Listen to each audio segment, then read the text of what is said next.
Yeah. Do you remember the finger snap? Oh, wow. Can you do that? Yeah. Wait, I can't do it anymore. Come on. Hold on. What? Wicked. Wait. Yeah! Oh, microphone. Assalamu alaikum, brothers and sisters, and hello, welcome to another episode of Buckle Up. And man, oh man, the best word to describe my guest for today is definitely a force.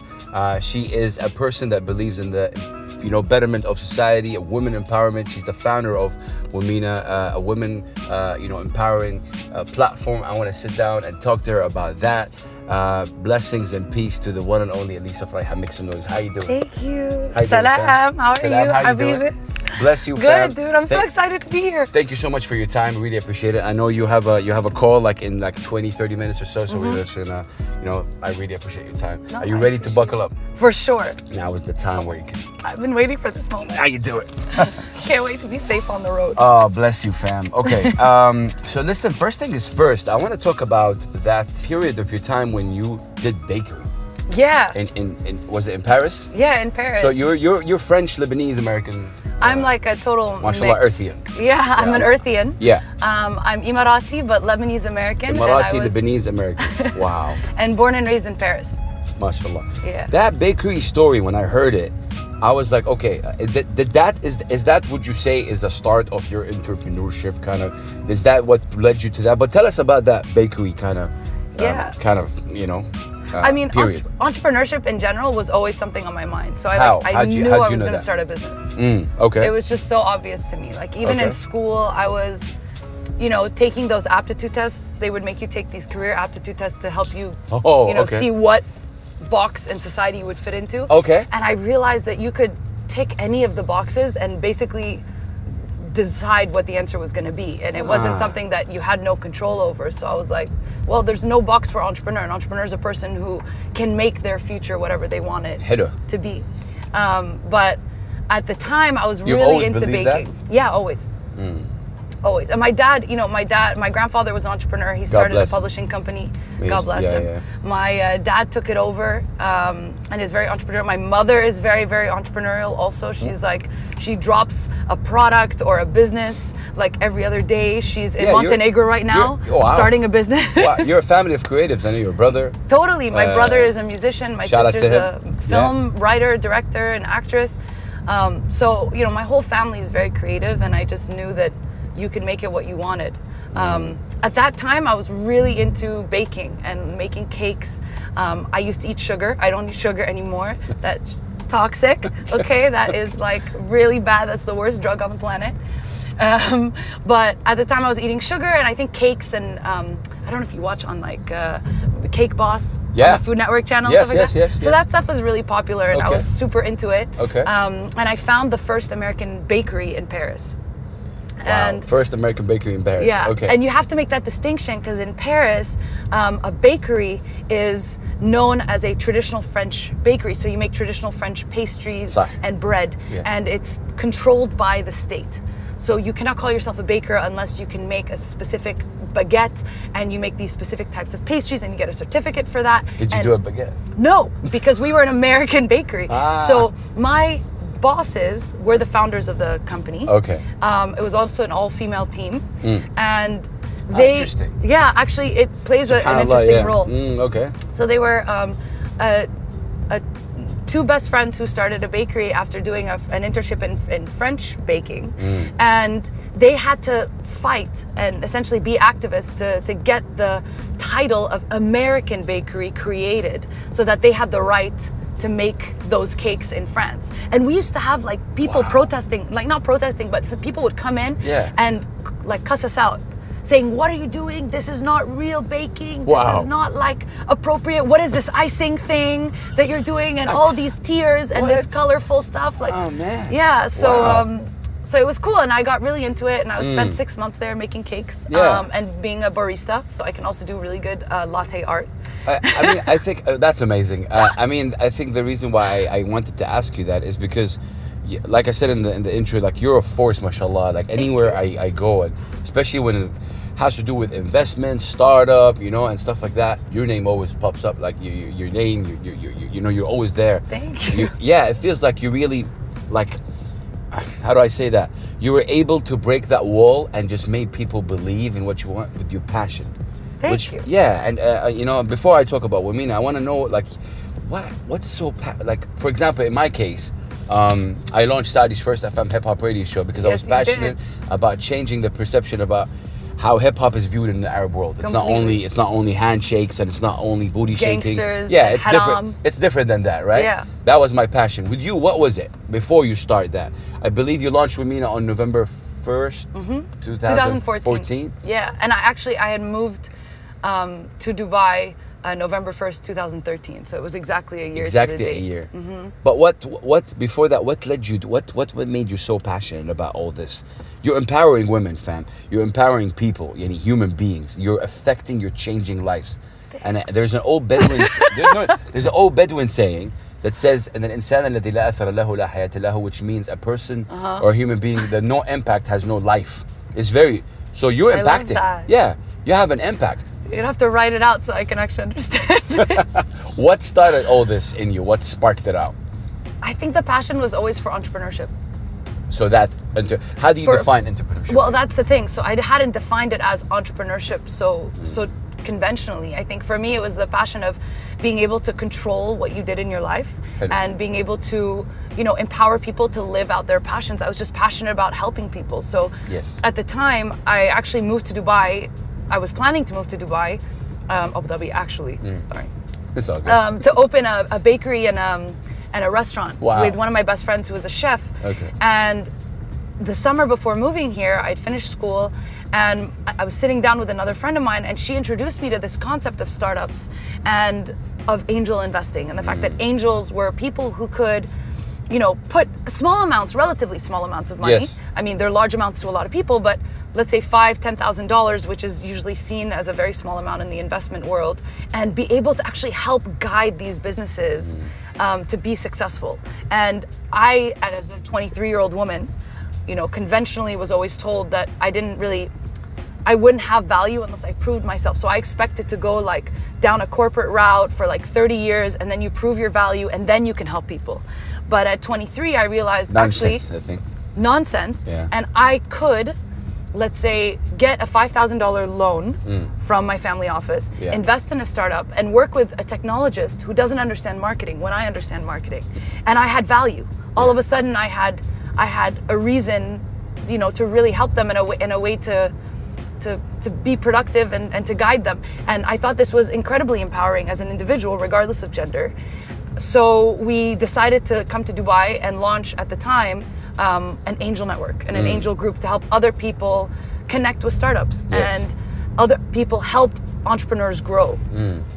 I see that, like with how you say it, how you say things, fam. For me, look, I'm not gonna sit down here. I'm not from a finance background. Me neither. At all. Me neither, dude. I learned it on the fly. Yeah, but see, that's what I'm saying. You actually went in this. You made a name for yourself. You made a name for Womena. And I'm just saying this. It's fact. You guys can Google it, okay? She's Googleable. I'm not gonna sit down here and talk to you about finances because really, you can Google what she was able to do. But I want to talk about the human Elissa, right? You were able to learn. That's you really proved that you're passionate about it. So you got into it. You didn't know anything about it, I knew nothing. Well, you studied PR? I studied, PR marketing. Marketing. I was a marketing kid. And now you're into the... And I stopped taking math. I tested out of math when I went into college. How was that? So that was great. I loved math, but I was so happy I never had to take it. And I never did statistics or finance or anything like that. It was so foreign. If anything, traditionally in the Arab world, men are the ones who are almost taken under the wing of the father. And my brother was like that. My brother was kind of guided from my dad at a young age.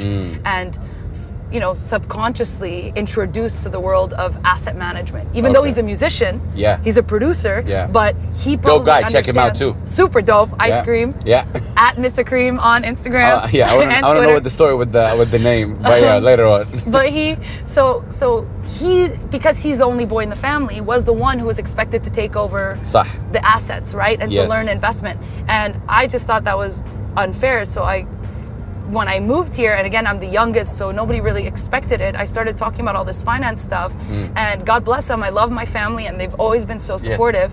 But literally, until 2 years ago or a year ago, I was still getting Tabe, why are you doing this investment thing? Why don't you let the professionals handle it? And I'm like, guys, I've been doing this for 6 years. I am the professional that's handling this.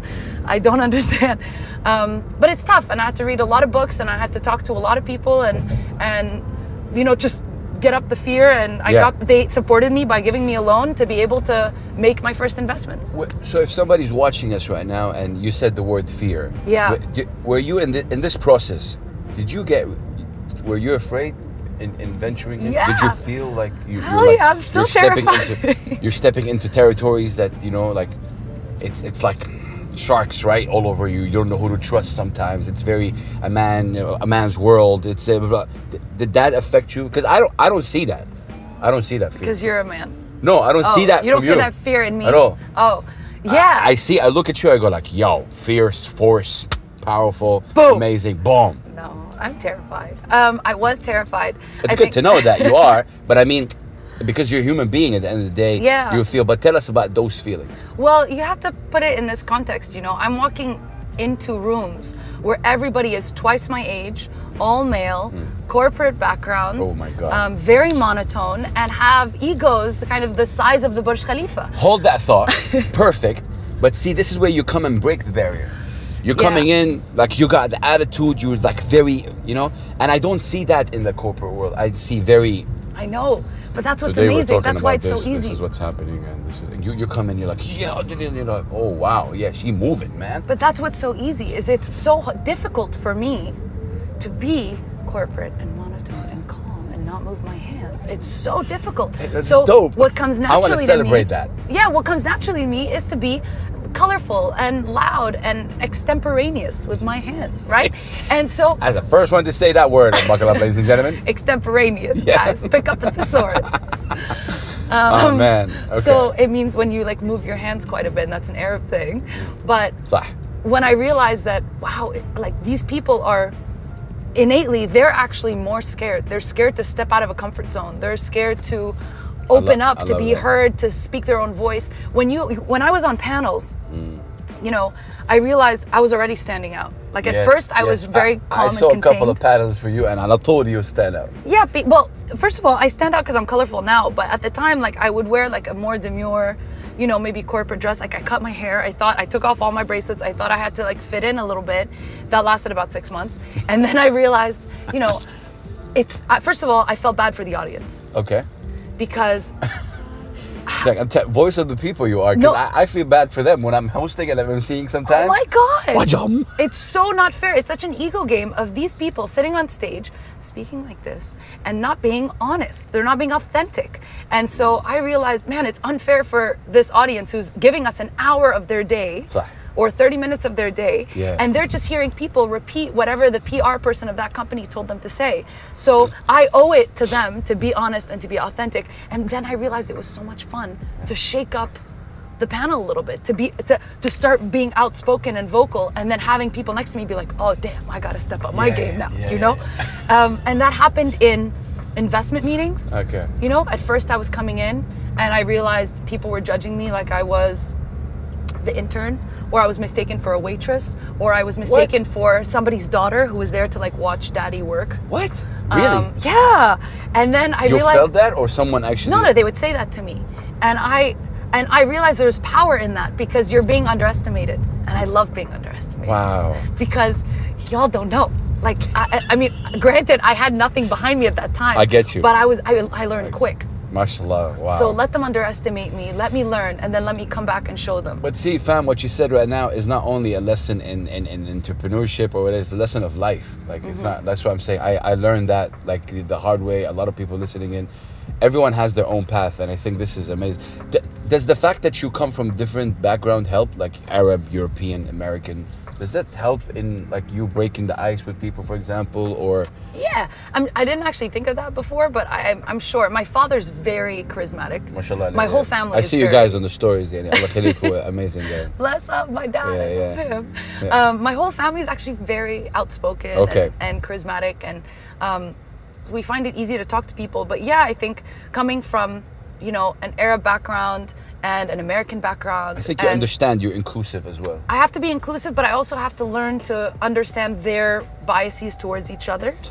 And I have to not be afraid to be my authentic self. So if I was in America and people were hating on Arabs, especially post 9/11, for example, or I was in the Middle East and there's the war going on and they're hating on Americans, I have to be able to just own who I am and not necessarily like hide that part of me. So when that comes up in something as, I would say, superficial as the finance space, I realize that the fear comes from pretending to not be myself. And when I acknowledge and embrace who I am, my authentic self, my awkward jokes, my crazy colors, my, you know, stumblings sometimes, then it actually makes me more successful and kind of people appreciate me more in that role because they know I'm not lying. So over the last 6 years, my reputation as an investor, as a founder, as a women's activist, etc., is only there because the preliminary reputation is that I'm real.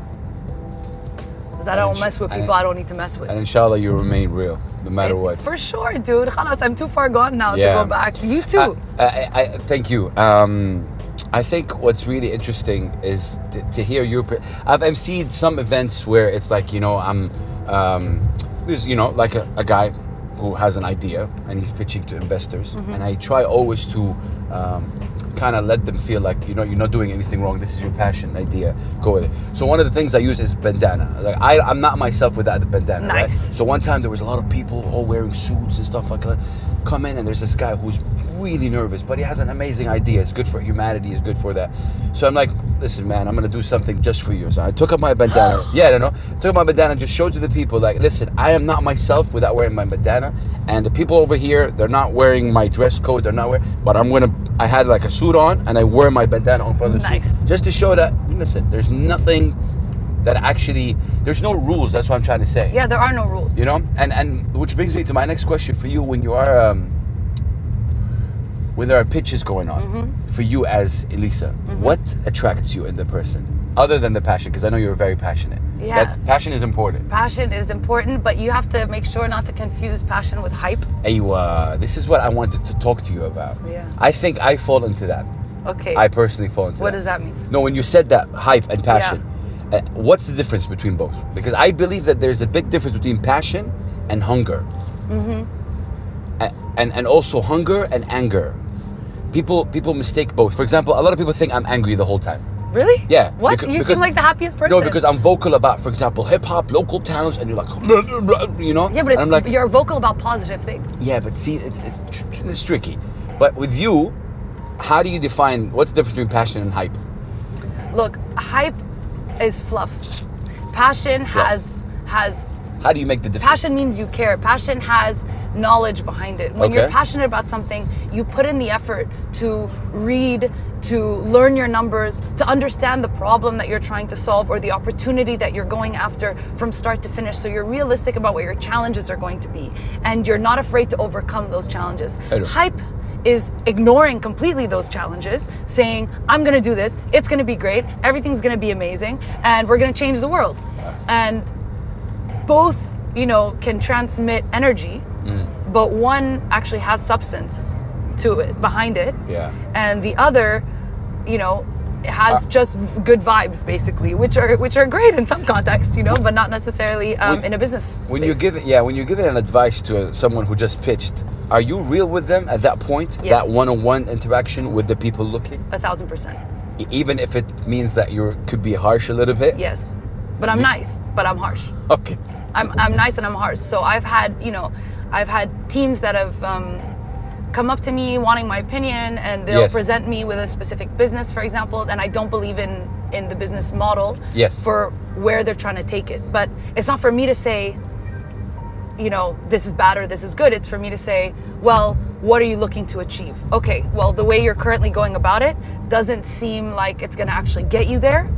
But it could lead you down this path. So are you aware that this is where you could go? Is this what you want to do? I hear you. I'm not sure if you've asked this question before, but it could be a bit provocative. Have you ever been proven wrong? For sure. No, someone proved you wrong. Oh, somebody proved me wrong? Yeah. Like you were thinking about something and then like, hey, I'm going to take that and I'm going to show her that my idea works. I mean, maybe not like specifically where they come back to me and they like target it, but I'm sure there have been entrepreneurs that I didn't choose to invest in. that's right. Okay. are still around, have still grown, Okay. you know, are blazing a trail. Okay. And, you know, I'm super excited for them, but I wasn't a part of that business. It's exciting because you said something that really attracted me. You said it's not for me to decide whether it's good or bad.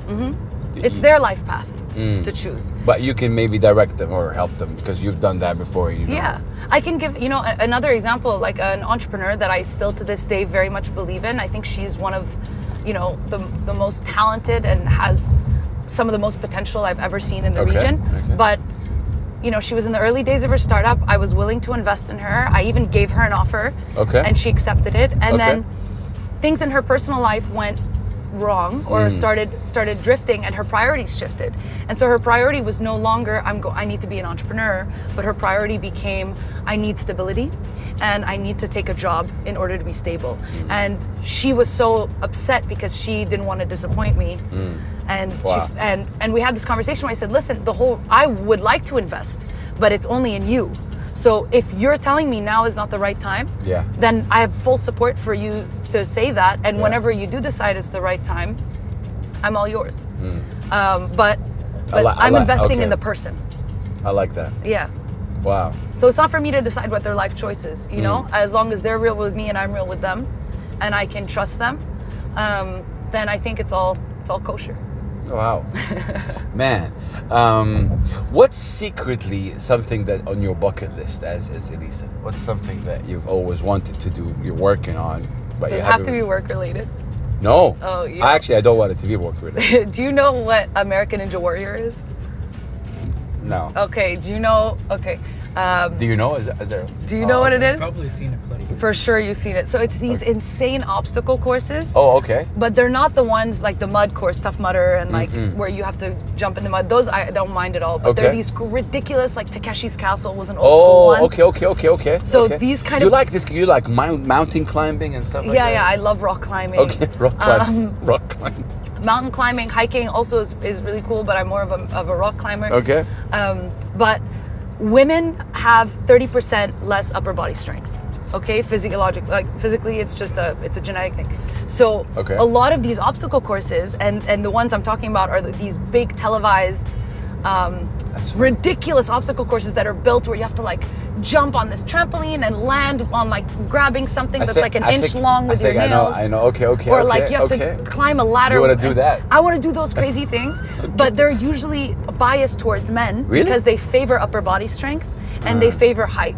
So women who tend to be shorter and have less upper body strength have a disadvantage. And yet there are some amazing women. One in American Ninja Warrior called Casey Catanzaro, who I'm such a fan, and by the way, randomly added me. Shout out Casey, added me on Instagram. Oh, okay. Randomly, and I was like, what? How does she know who I am? I fangirled on the follow. We'll send her this video then. Yes, please. But like this girl was like, I don't know, she's like 5'7" or shorter, and she's a gymnast, and she was like the first woman to make it past the first stage and the second stage, like just like after 5 seasons or something ridiculous. Like it was just so biased. And I've been now only since April, but like really being able to prioritize my health and my physical strength again. And so I'm trying to get swole. So I can do those crazy those crazy things. That's on my bucket list. That's something. Okay. I don't think I'll do a competition, but I want to have the strength to be able to do that kind of crazy competition. Yeah, why not? Okay, I want to do a pull-up. Inshallah. Okay, so women empowerment. Yes. That term. Yeah. I have a love and hate relationship with it. So man, everybody does. No, like seriously, I talk to a lot of amazing sisters, and some I don't know. Some of them feel, hey, listen, we're already powerful. I don't need no empowerment from nobody. Yeah. Right? Some of them feel like, no, we have a problem and you got to face it, and we do need that. Yeah. Where does Elissa Freiha stand? So I actually watched the episode with Rana. Yeah, shout out to Rana. She's actually one of the people that said that, Yeah, she said, and she's completely right. So she says, a lot of the focus is on empowering the women, but the real issues are systemic biases.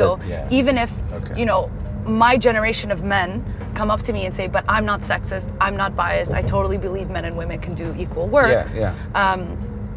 The reality is that they're entering systems that are already biased. So you got to change it from the root. So you have to change the system. And my take on it is, the term in and of itself, if you think too much about it, yes, it means that you have to empower women, and then people assume you have to empower nobody else, or women are the main root of the issue. But I don't think that much about it. Okay, the term it's just like people who like overthink the word feminism. Yes. So feminism basically just means men and women have equal rights, equal opportunity. It doesn't mean women are better than men. No. So women empowerment doesn't mean that women only need empowerment. It means that everybody needs empowerment, women specific. We're targeting women with our movement right now. So I don't think too strongly about it. I think there is an issue with a state of mind that a lot of particularly younger women can fall into. And that state of mind is, you know, that I'm not good enough. They second guess themselves. They don't have enough role models. They don't have the same opportunities to get to the same places as men, and so they don't realize that the system is built against them. So if they don't get an opportunity, they think it's their fault, but it's not. So Womena and I focus on empowering them, sharing role models, making them see it's totally possible, like Rana does with her podcast. She's sharing role models. True. And then we're not even trying to fix the system. We're trying to create our own system. Okay, nice. That makes everybody equal from the get-go. So that's my kind of take on it. I like what you just said. I mean, if you can't, you know, I mean, yeah. At this point, it's easier to make a new system. Do you think the system can be fixed? Yeah. Like, realistically speaking. Yeah, but it'll take like multiple generations. Okay. So that's why I'm like, okay, you do you. And of course, the women that we help and the women that we work with are part of the system. So there's a network effect. They will help other women, and then the more knowledgeable people are, the more open people are, the more people talk about these things, the more change is going to happen. But until that change happens, I'm gonna just do my own thing. I'm gonna build my own structure, and I'm going to make sure that we can create and provide those opportunities for people who are otherwise disenfranchised. More power to you. Thanks, dude. Power to the people. Man, have you witnessed in front of you how Womena was able to change someone's life? Yes. I know you do that, but maybe you can chills. highlight I get one. Chills. Yeah, because you know with what's it, Momentum as well. With Momentum, I've seen the YouTube, beautiful. Thank you so much. Thank you. But I mean, generally, if you can tell us a story about, you know, someone that you saw in front of your eyes that their life has changed because of that. Yeah. Look, Womena is the kind of the mother of the company, the mother company. Yeah. Momentum is the accelerator program and documentary series. Yes. And Momentum was the first kind of structured program that we fully owned, that we built to help get the top female-led companies, you know, investment and get them to success. But what's been phenomenal is, you know, there's so, honestly, once the first season of Momentum came out. We'll put a link in the description down of that first season. Amazing, beautiful. Thank you so much. And we're currently filming the second season, and the startups are going through the accelerator. But, you know, there's things, so one of the startups from the first season was called Zelige. Zelige, yeah, they're from Morocco. They take plastic and recycle it to be able to create paving stones and construction materials, and also flooring tiles, so like those beautiful Moroccan tiles. Wow. But they make them 100% out of plastic in a completely like renewable, eco-friendly, less energy wasting way. Nice. And the two founders that were supposed to come on the program, during the first half of the program, which takes place in Berlin, one of the founders didn't get his visa approved. So we don't take all female teams, right? Most of the teams are mixed. I have women and men on for the founding teams, and we welcome everybody, but we just make sure the team has at least one woman. Yes. So the co-founder that was able to come was a 19-year-old called Huda. And Huda became, you know, the little sister and the darling of the entire cohort, because it turns out that she'd never left her home country before. Like goosebumps. Yeah, goosebumps. So the first time that she left Morocco was for Momentum. To pursue her passion for Momentum. And as an entrepreneur, as one of the top entrepreneurs in the Middle East at that time. That's the face you make. And yeah, like, damn, girl. Like, I was at 20 years old. Like, I was nowhere near that. So that was the first time it really hit me that what we do affects people. Because even if, I'll give you another example also, but like, that was, you know, a physical thing where in front of me I had this girl who yesterday had never left her country. Today was in a different country, not only a different country, in Berlin, in Germany, like the most radical, crazy, creative place where all her system is going to get shocked. She doesn't speak English very well. Wow. So, and she had to represent her business when she's usually the quiet one. So when we went back to visit her in Morocco, Man, that's crazy. Her whole team was like, she's completely different. She had to pitch her business without her co-founders in English. And she became, man, she killed it. She was so nervous, the whole cohort. She was very quiet, very calm. By the end of it, she was being sassy. She was cracking jokes. That's empowering. For me, that is the definition of empowering. It makes you teary in a way. Yeah. Salaha. It was beautiful. And I literally hit me that, like, no matter what I've done, and you know, this was something very physical in front of me where I saw the transformation of a person because of an opportunity that was created by myself and my team. And that was like, okay, my life is like good. Like, I'm worth it now. Like, this stuff is dope. I don't even know if she realizes this. And then, you know, that's on the Momentum side, but even on the media side that we create, you know, Womena creates media. We tell stories. Yes. We tell stories of amazing women doing amazing things in the region, some creatives, some activists, philanthropists. And, you know, I got a message once saying, hi, like a DM on Instagram, basically saying, hi, I'm a, you know, student at the American University of Cairo. I just finished watching this video, and I have to tell you that when I saw it, I put my computer down, I stood up, I washed my face, and I decided to take control of my life. You got this message. I swear to God, I cried. I cried. I sent it to everybody. I screenshotted it. I sent it to my dad, my advisors, my whole team. Like, that makes it worthwhile. Oh my God, so much. So these people are you know, are affected by what we do. Elissa, do you feel sometimes people just need that push? Like in that guy's case, or was it a woman? It was a woman, who sent you that? All she needed was to see that. Yeah. She didn't need anything. She just needed that. That's it. It's so simple. Yeah. And that's the real shift. So, you know, Womena started as an investment company 5 years ago. Yeah. And what I realized was that, you know, actually we were going about it the wrong way. We were making something too complicated. So we were trying to help teach women to invest. So that they could invest in startups. Yes. And because, as Rana said also, you have diversity on one side of the table, you're going to have diversity on the other. So because we had women investing, we were naturally going to get more women invested in without trying. Because we thought women entrepreneurs were already being taken care of. What changed? Well, we realized after the 5 years that was a lie, and that most people talk the talk, but they don't walk the walk. So, you know, we basically said, actually, we're going about this so difficult. Like, we're trying to get more women invested in so that they can be successful, so they can be role models, so they can tell their stories, so other women can be inspired. When we just have to literally find the ones that are already killing it, have them tell their stories, and use the platform to inspire others. And the fastest way to change someone's perception or stereotype is by confronting them with the opposite of their belief. I do. You know, if they're scared of Arabs, show them a nice Arab. Like, it's that simple. If they think all Arabs look a certain way, or all Emiratis guys look a certain way, then guess what? We don't. Thank you. There's diversity everywhere, and you just have to show them that diversity. Like, I'm sure when you tell people you're Saudi. Yeah, a lot of people get shocked. I get like asked for the, you know, the GCC areas. And the when you go to Emirates, GCC. Sir, here. I'm like, sir, Saudi, okay. I know. So it's always a problem. But yeah, I mean, we're all one. We're all one. And so you just have to confront their biases. Lisa, what's the, by the way, I thank you for being so honest and passionate. This is really, has inspired me personally, fam. Seriously. Keep doing you. Thanks. Don't change. But what has been the most difficult thing that you went through as a person?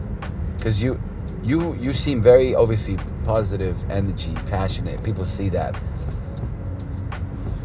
Has there been time where you like really, oh man, it's difficult. Like I don't know if I can continue this. Yeah, look, family support play a big role, I think, in your life and upbringing. Yeah.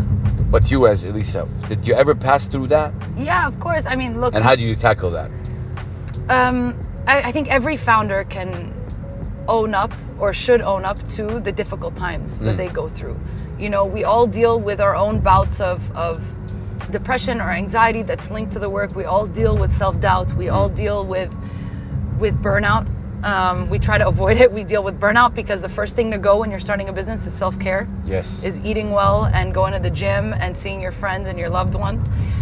So, you know, I think that's pretty standard, and I wouldn't say that's very difficult, and it's long-standing. But you know, you went through that. Yeah, of course I went through that multiple times. And I had a co-founder when I started this business, and a few years ago she left because of differing visions. But there was, you know, I would say a majority of the time that we worked on the business, we were at conflict. Okay. And once she left, you know, it was freeing, but at the same time it was absolutely crushing because I had given it everything that I possibly had, and so had she, to figure out how we could make it work, but it just wasn't, and it was so toxic. It's part of the whole process, I believe. It's like a divorce, you know what I mean? I get it, but like, it's part of the process. It's part of the process, and then the doubt of, she was the more like financy business one in my mind. Yeah. So could I continue a business? What the hell I was going to build? The original path we were on was no longer the path we were going to be on. Yeah. You know, what did I want to make of Womena? And could I do it? Could I figure out what I wanted to do and then actually do it? And I can tell you now that I swear to God, like one of the most difficult times, my team almost left me. If you want to watch some real tears, you can watch the last episode of Momentum Season 1 because I am bawling my eyes out because I didn't know that I could get there. And shout out to your team, by the way. Shout out to my team. I swear to God, my amazing team. My Womafia, Womena, my Womena boss ladies, like they are my rocks, and they stuck by me.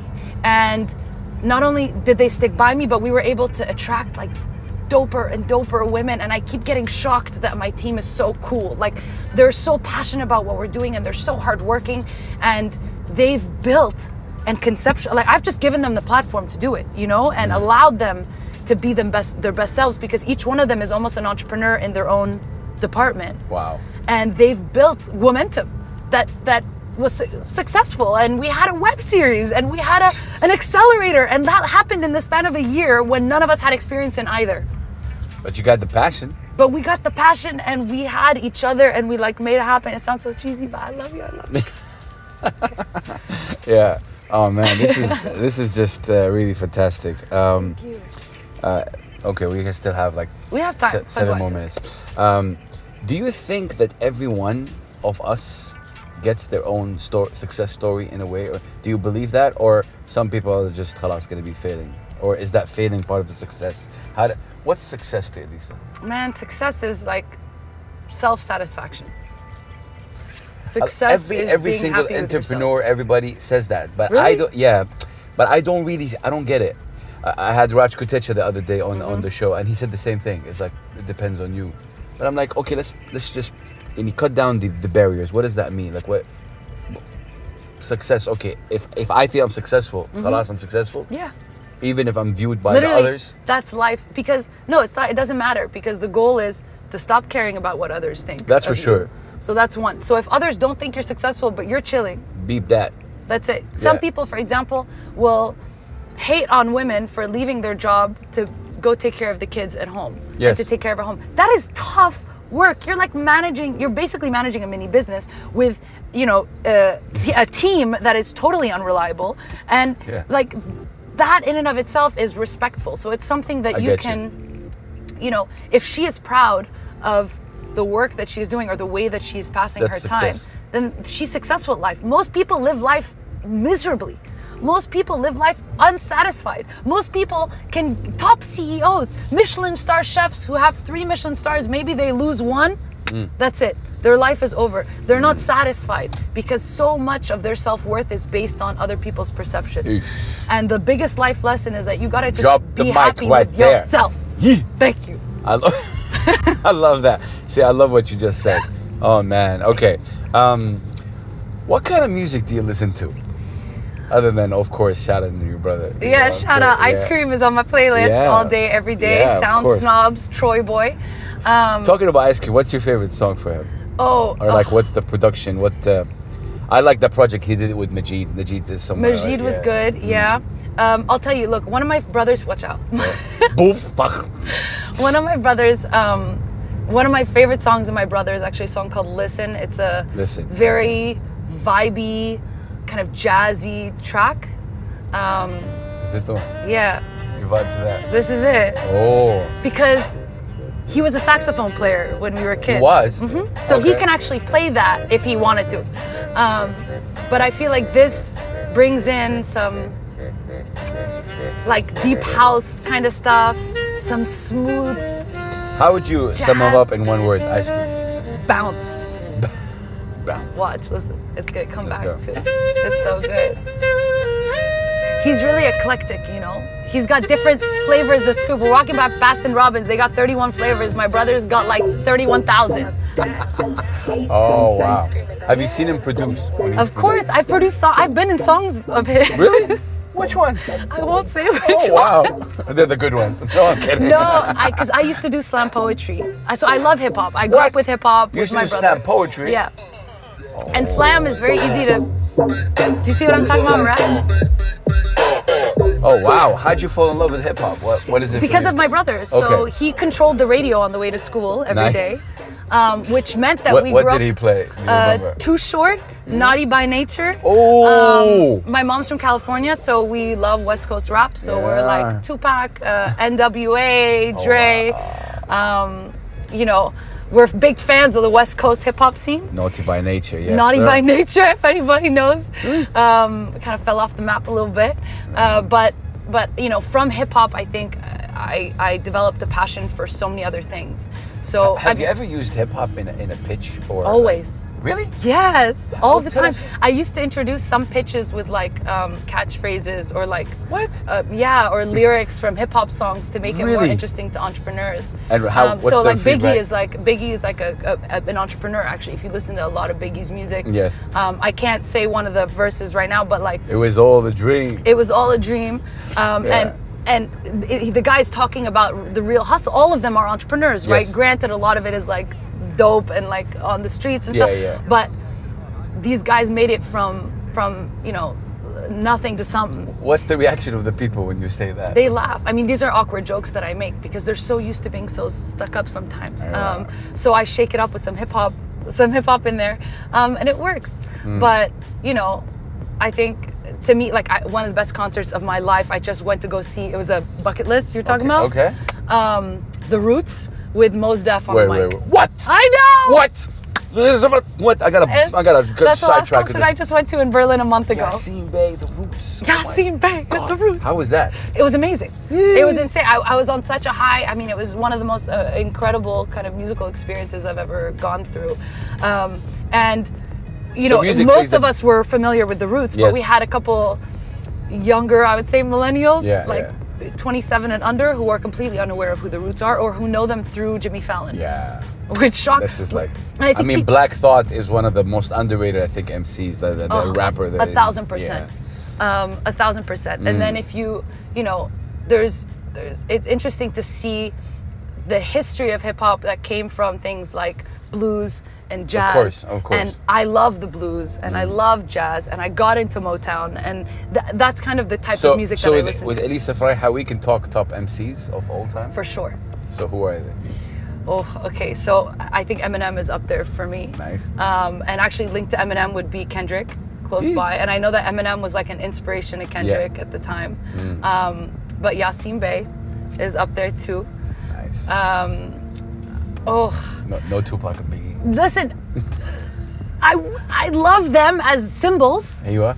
But as pure lyrical kind of talent, I think Tupac is next level for sure. Yeah. Because the guy was so well read.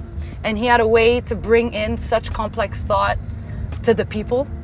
And you know, you're listening to Tupac, you don't even realize that you're actually like listening to Socrates, you know, and he's repeating thoughts from these philosophers of thousands of years ago in a way that's so relevant and so street. Yeah.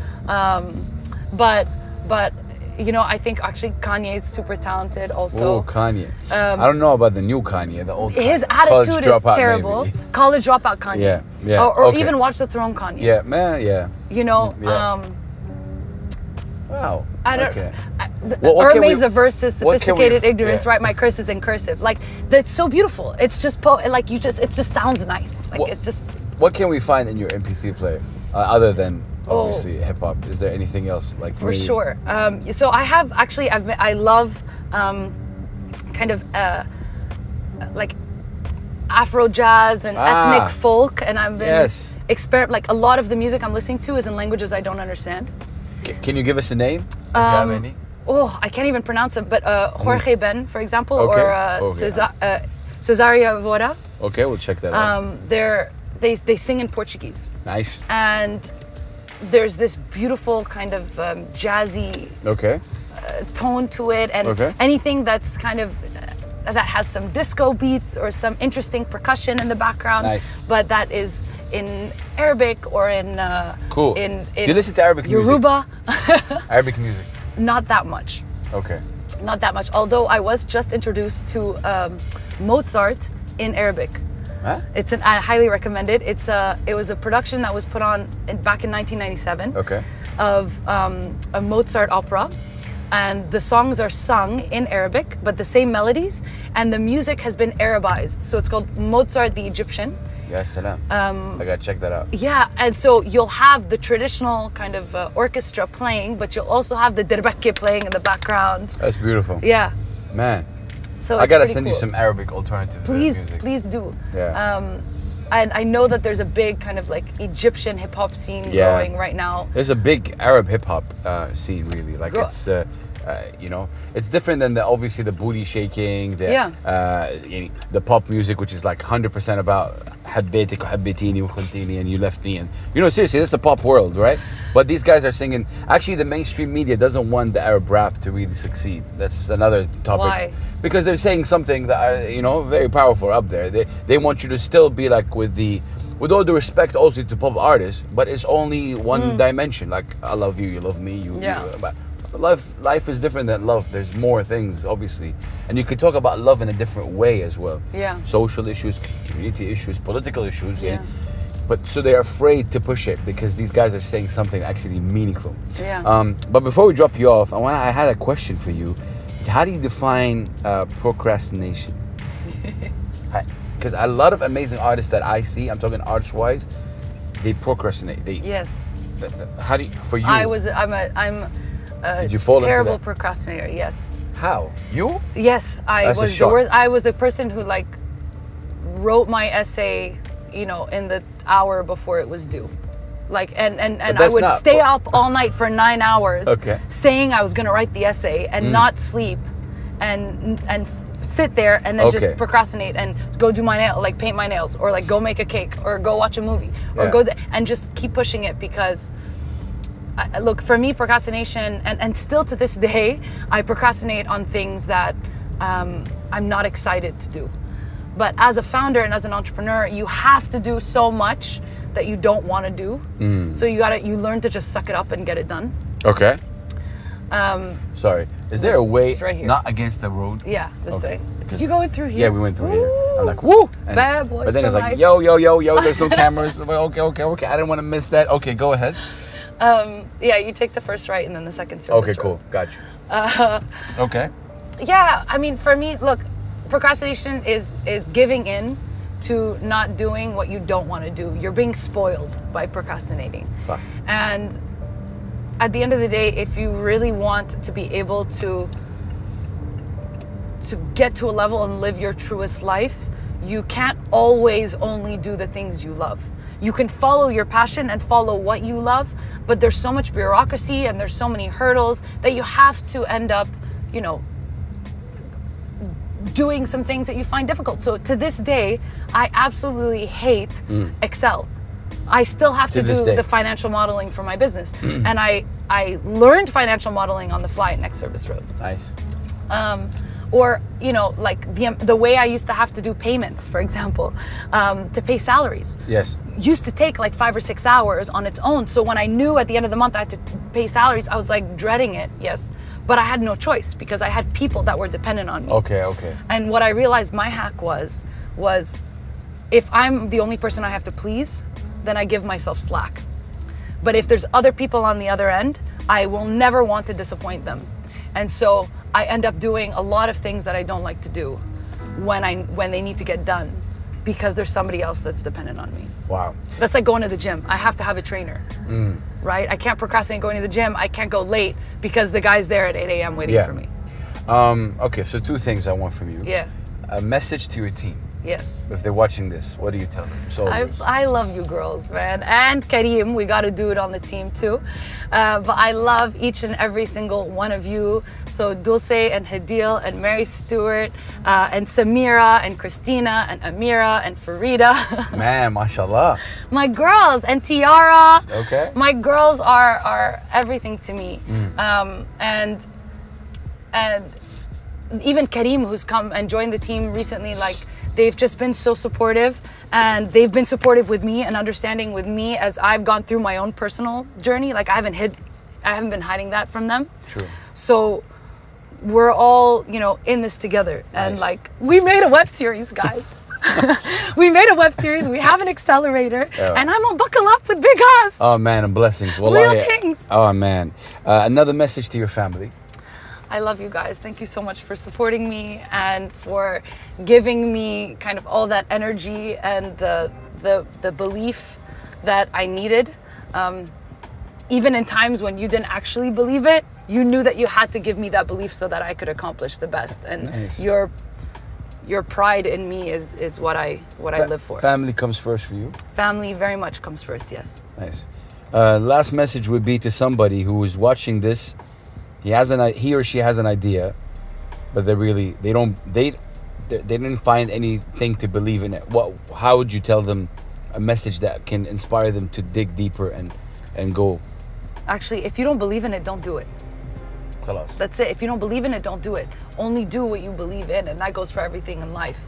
But if you want to be a founder and you want to take even a if jump, no one else believes in it, believe in it. If you believe cliche, in it, I know. yeah. Khalas, but do it. And listen, an entrepreneurial idea and an entrepreneur is somebody who clicks with an opportunity or with an idea and can't think of anything else but to materialize it. Every single thing on this planet came from somebody's mind, from an idea.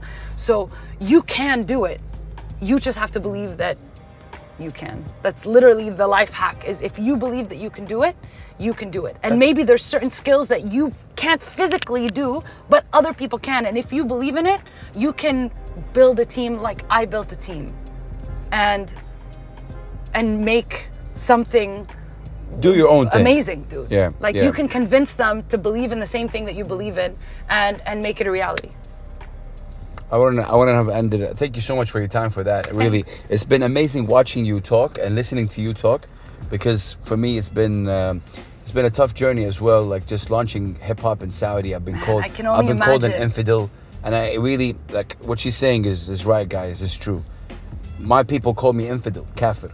Like and now they're calling me amazing. But that was like on the span of 10, 11 years. And this is just really just remarkable. You'll have doubts. The how do I say this? The Prophet, peace be upon him, had doubts, doubters. You know what I mean? Like, so like for me, I think it's kind of stupid to think that you will have no doubters sometimes, 1,000%. You'll have, go ahead. I want to add an interesting story is the Prophet himself had doubters. His first believer was who? His first believer? Khadija. Was his wife. Yeah.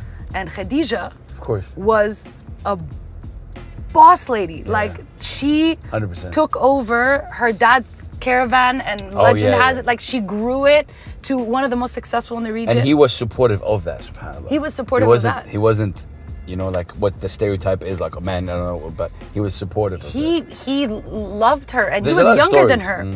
And not only that, he was her third husband. Sorry. She was his first wife. Yes. And Khadija, because she was the more financially successful in her previous relationships, she actually was an angel investor and would invest in her husband's entrepreneurial endeavors. So she was a person who believed in others, who supported others. And when her love and when her partner, got this message, she was the first convert. Wow. And it's this incredible story of empowerment in the Middle East, in Middle Eastern culture, in Islamic culture, that shows really the strength of the balance between men and women being involved in true change. Yahi, I can spend 10 hours with this girl, for sure. Amazing. Your social media handle right here for you and Womena. Yeah, at Freiha, Freiha, and at Womena. And on Twitter, it's Freiha, and at Womena Co. Freiha. Yeah, Freiha. Right. Okay, nice. Because we're funny. We'll put that here. But we're at Womena on everything: Facebook, YouTube, Twitter, Instagram.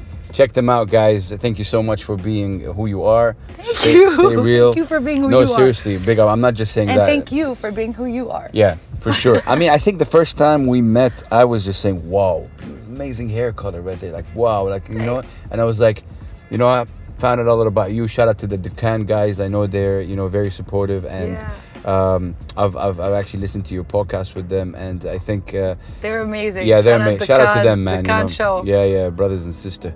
Amazing job, really. Keep doing what you're doing, fam, because you are impacting other people, and we talked about that. I hope you enjoyed Buckle Up, and peace and love. I don't want to make you late for your call. Thank you. I do have to jump on a call right now.